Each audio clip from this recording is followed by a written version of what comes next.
আসসালামু আলাইকুম গাইজ, আশা করি সবাই ভালো আছেন। এটি আমার ইউটিউব চ্যানেলের প্রথম ভিডিও, কেমন হবে জানি না, তবে আমি লেয়ারিজ সম্পর্কে আপনাদের কিছু আপডেট সম্পর্কে জানাতে চাই। আপনারা সবাই জানেন 25 তারিখ লেয়ারে যে প্রুফ অফ হিউম্যানিটি টাস্কটির অপশন শেষ হয়ে গেছে। এখন কে কে এলিজিবল হয়েছেন আর কে কে এলিজিবল হননি এটা দেখার জন্য ফিউচার ফেজ নামে একটি অপশন এখানে অ্যাড হয়েছে। সেখান থেকে আপনারা দেখতে পাবেন যে যে এলিজিবল হয়েছে তার আইডিতে এরকম ইন্টারফেস শো করবে, আর যে এলিজিবল হয়নি তার আইডিতে you are not eligible for future phase এই লেখাটি শো করবে।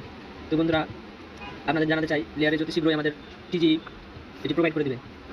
এখানে আমরা তাদের টুইটার পেজে দেখতে পাচ্ছি প্রুফ অফ হিউম্যানিটি অপশনের পরে মেন নেট তাদের দেওয়ার কথা, অবশ্য 1 সপ্তাহ বা 2 সপ্তাহ পরে এর মেন নেট আসার কথা। এখন আপনারা আরও দেখতে পাচ্ছেন এখানে 2-3 মিলিয়ন প্লাস ইউজার্স এখানে লেয়ারে যে কাজ করছিল, কিন্তু এখানে total 500K plus user eligible হতে পেরেছে। তার মানে বন্ধুরা, এখান থেকে আশা করা যায় একটা ভালো পরিমাণ প্রফিট আমরা পেতে পারি। তবে এটা ইন্ডিয়ান প্রজেক্ট, তাই অত বেশি এক্সপেকটেশন রাখা আমাদের উচিত না। তবুও একটা ভালো দিক হচ্ছে এখানে কম ইউজার্স যেহেতু প্রুফ অফ হিউম্যানিটি টাস্কটি পূরণ করেছে, তো তাহলে তাও কিছুটা আশা রাখা যায় ভালো প্রফিট পাওয়ার। এখানে সবারই পয়েন্ট মোটামুটি কাছাকাছি সেমি, তবে কেউ হয়তো $100 পেলে সর্বনিম্ন যেজন পাবে সে $30-40 প্লাস পাবে। এখন আমরা সবাই অপেক্ষা করবো টিজির জন্য। টিজি মেননেট আসার কয়েকদিনের ভিতরে টিজি আমরা দেখতে পাবো।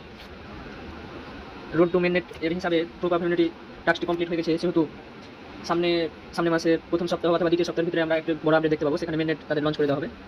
আশা করা যায় মেননেটের পরেই আমরা টিজি দেখতে পাবো। তো বন্ধুরা, এই পর্যন্ত আজকের ভিডিও। আশা করি আপনাদের কিছু উপকার করতে পেরেছি।